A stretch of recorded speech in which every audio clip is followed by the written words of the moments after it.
Welcome to scientist কে। আজ আমি চলে এসেছি উত্তর কলকাতা বেলেঘাটা বাজার সমিতি পূজা মণ্ডপে। এই পূজা মণ্ডপটি তৈরি হচ্ছে নতুন সাজে। আগে ছিল এক বছর হয়েছিল মোড়ার প্যান্ডেল, তারপরের বছর হলো চুবড়ির প্যান্ডেল, এবছর হচ্ছে খড়ের প্যান্ডেল।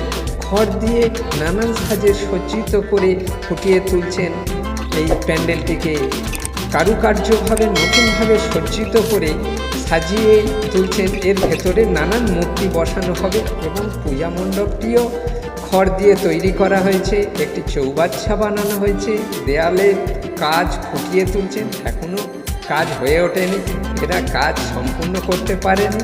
এখনও এই মণ্ডপের ঠাকুর ঢুকতে শুরু হয়েছে, কিন্তু এখনও কোনো কাজ এদের এখনও হয়ে ওঠেনি। কিন্তু মণ্ডপটা যা সিদ্ধান্ত নিয়েছেন বিশালভাবে সজ্জিত করে তুলছেন।